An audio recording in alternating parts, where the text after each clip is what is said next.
Pemirsa Metro TV Lampung, kembali lagi dalam Coffee Talk bersama Bupati Pesawaran, Bang Dendi Ramadono. Iya, Bung Eka. Bang, Yuk. Untuk meminimalisir resiko penyebaran COVID ini, apa saja program yang Abang persiapkan, baik yang telah maupun sudah dilakukan, supaya masyarakat ini tetap bisa beraktivitas, tetapi juga tetap sehat, sehingga mereka tidak terpapar COVID dan semua yang diharapkan bisa kembali pulih. Baik. Ya, kalau terkait regulasi ya, mungkin sudah kita canangkan semua. Regulasi mulai hulu sampai hilir sudah kita terbitkan. Mulai SK, mulai Perbub, ya, edaran dan juga himbauan itu sudah semua. Dan kita sebar sampai ke satgas-satgas desa, sampai ke RT-RT se-Kabupaten Pesawaran ya. Dan ya tentunya ada yang berhasil, ada yang juga tidak ya. Tapi memang secara umum karena daerah kita letaknya dekat ibu kota, tentunya sebenarnya saya juga takut juga karena melihat setiap kota-kota satelit pasti penyebaran COVID-nya itu menjadi zona merah daerahnya. Tapi alhamdulillah Pesawaran dengan segala daya upaya dengan dukungan masyarakatnya sendiri ya, alhamdulillah yang kita khawatirkan itu tidak terjadi dan jangan sampai terjadi ya bahwa Pesawaran bisa menjadi klaster merah ya zona.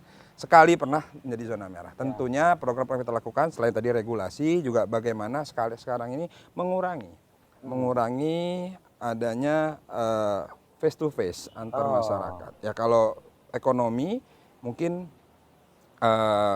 bisa kita kurangi sedikit ya. Tapi kalau dia langsung hand to hand ke pasar itu dengan operasi justisia. Tapi saya beri kebijakan karena memang ternyata konsep smart village, smart government, konsep digitalisasi yang selama ini digaungkan oleh pemerintah masuk ke Industrial 4.0, Society 5.0 itu ternyata hari ini kita dipaksa untuk masuk ke sana. Maka saya mencoba bagaimana mendigitalisasi semua aktivitas yang kira-kira memang bisa menggunakan teknologi IT. Jadi sekarang ini kita dituntut semua. Yang dulu kita nggak tahu Zoom meeting apa, Google Meet apa, Emodo apa dan lain-lain. Sekarang kita dipaksa. Yang umur uzur pun baby boomer, generasi Y, Z pun harus sekarang mengikuti metode-metode digitalisasi. Nah itu yang saya coba hari ini. Makanya konsep saya ada nama program DEDI, Desa Digital dan Desa Wisata. Berwisata pun hari ini kalau sudah di beberapa daerah sudah menerapkan, beberapa wilayah maksudnya di luar negeri, berwisata secara virtual.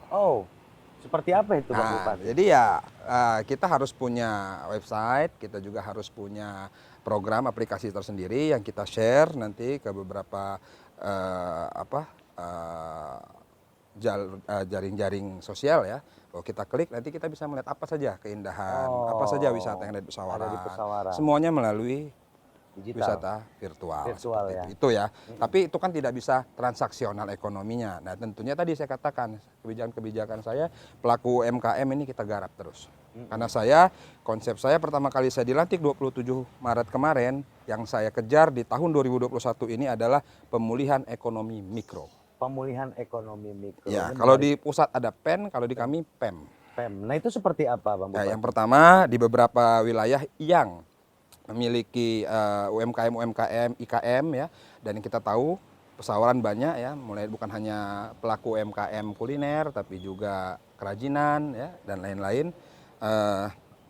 Kita berikan support mereka melalui desa. Desa kita support stimulus dana ya, yang disebut ada melalui BUMDesnya bisa menjadi layanan jasa keuangan secara mikro, sehingga bisa dipinjamkan tanpa bunga pada mereka dan itu sudah saya mulai di tahun ini.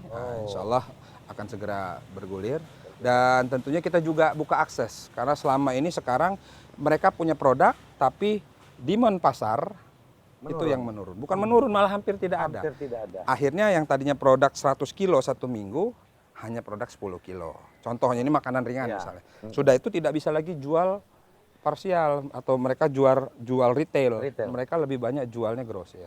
Nah saya paksa lagi mereka untuk jual retail, tapi pasarnya saya siapkan. Maka waralaba yang ada di Kabupaten Pesawaran hari ini saya tekankan mereka harus mengambil produk hasil daripada UMKM dan IKM Pesawaran. Contohnya ada yang mart-mart itulah ya. Mereka harus menyediakan harus menyediakan satu rak untuk bisa menampilkan dan menjual produk UMKM kita, tentunya dengan kualitas dan juga dengan persyaratan yang ada di dalam penjualan mereka. Pemkab sendiri menyediakan marketplace atau seperti apa? Marketplace kita tidak langsung, Ya. kita bekerja sama dengan beberapa jaring-jaring jaring-jaring marketplace yang lain ya, mulai dari itu komunitas, Startup, sudah itu juga dengan e-commerce yang lain ya. Ada yang sudah, karena kita hanya memberikan stimulus pelatihan dan membuka ruangnya untuk mereka bisa, yang pasti UMKM hari ini di pandemi COVID ini bisa menjadi peluang besar sebenarnya dengan mereka berjualan secara online. Secara online ya. Jadi bisa memudahkan, menghemat biaya, dan tentunya satu kendalanya juga ada. Nah, kualitas harus lebih ditingkatkan. Contoh mau jual keripik, pisang, coklat misalnya. Selama ini mereka jual grosir. Jual grosir satu karung misalnya 200.000. Kalau dia packing sendiri 100-300 gram harganya sudah 100.000 hari ini kan.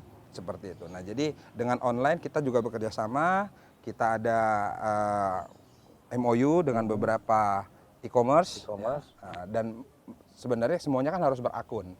Semua produk, semua pengusaha-pengusaha UMKM itu diberi pelatihan agar mereka bisa membuat akun sehingga mereka ada pelatihannya ya? Pelatihan, makanya desa digital tadi. Desa digital itu. Nah, yang sudah saya canangkan di bulan Februari yang lalu di desa Hanura. Nah, di situ. Jadi kita canangkan, mereka akan belajar di situ webinar, nanti antar narasumber selalu memberikan memberikan pelatihan-pelatihan bagaimana mendigitalisasi sebuah produk agar bisa sampai ke marketplace seperti itu. Artinya lengkap sudah program yang disiapkan Ya, oleh memang Bupati. secara bertahap. Hanya tinggal bagaimana masyarakatnya mau bergerak atau Itu tidak. kuncinya. Itu ya. Baik Bang Bupati, tahan sejenak. Kita akan kembali pemirsa Metro TV Lampung setelah jeda pariwara berikut ini.